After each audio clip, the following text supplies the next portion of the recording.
Eala exits Qatar Open after the 7th of June, 6-1 loss to Valentova. Eala lost to Teresa Valentova in the first round of the Qatar Open, the first WTA 1000 tournament of the season, on Monday night, February 9th. Valentova won a closely fought first set, 7-6, after a tiebreak but had an easier time in the second set, quickly taking a 4-0 lead and eventually winning the set, 6-1. The match lasted 1 hour and 32 minutes. A stronger serve paid off for Valentova, who won points on 75% of her first serves, compared to 55% for Eala.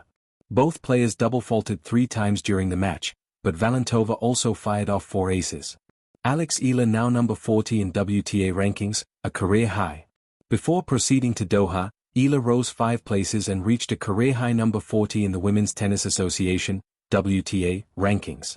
She achieved that by reaching the quarterfinals of the Mubadala Abu Dhabi Open, where she lost to Ekaterina Alexandrova, 31, last February 5. The Russian player is currently ranked number 10 in women's singles. The last time they met in October 2025, Valentova also defeated Eala 6-1, 6-2 in the Japan Women's Open round of 32. She eventually reached the finals of that tournament, where she lost to Leylah Fernandez. Valentova is currently ranked number 48. Like Eala, the rising star from the Czech Republic had a breakout year in 2025. An early 19th birthday celebration for Valentova. She won 2 WTA 125 titles in Grado, Italy and Porto, Portugal, and reached the second round in both the French Open and US Open, where she lost to Coco Gauff and Elena Rybakina, respectively. She will turn 19 later this month. Valentova reached the final of the US Open girls singles in 2023, where she was the eventual runner-up to Catherine Hui. Eala had won the US Open girls title in 2022, defeating Lucy Havlikova. She did not participate in 2023.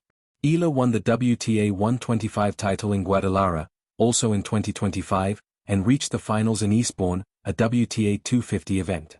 She bowed out in the first round of the French Open, debuted in Wimbledon against defending champion Barbora Krejcikova, and then made it to the second round of the US Open. In the Southeast Asian Games in December, she won the first tennis gold medal for the Philippines in 26 years. The lights in Doha have a way of flattening everything. Crowd noise thins into a distant hum, the court gleams like polished glass, and the air feels heavier than it should. On that stage, Eala stood across the net from Valentova with the scoreboard still clean, the night still undecided, and belief still intact. Tennis, at its most honest, always begins that way: 2 players, equal hope, and a story waiting to choose its direction. The first set unfolded like a careful conversation. Points were negotiated rather than seized, each rally a sentence that asked a question and waited for an answer. Eala moved with her familiar balance of patience and intent, testing angles, listening for weaknesses, refusing to rush the moment.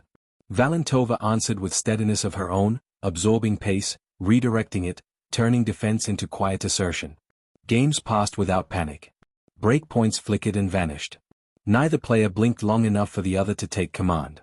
When the set slid into a tiebreak, the court seemed to shrink. Every footstep echoed. Every bounce felt deliberate. This is where tennis reveals its cruelty, not in the rallies themselves, but in the arithmetic that reduces all effort to a handful of points. Eala fought for space, for initiative, for the breath between shots where confidence lives. Valentova found just enough margin, just enough nerve. The tiebreak tilted, then tipped. A single mini-break became a verdict. The set slipped away, 7-6, leaving behind the peculiar ache of being so close that you can still feel the warmth of the win you didn't get to keep. Momentum, once lost, is a difficult thing to recover under desert lights. The second set began with urgency on one side and release on the other. Valentova played freer now, her shots carrying the assurance of a player who has crossed the night's first threshold. Eala, by contrast, chased the reset button, adjusting depth, searching for rhythm, trying to coax the match back into conversation rather than monologue. But tennis rarely pauses for introspection. Games fell quickly.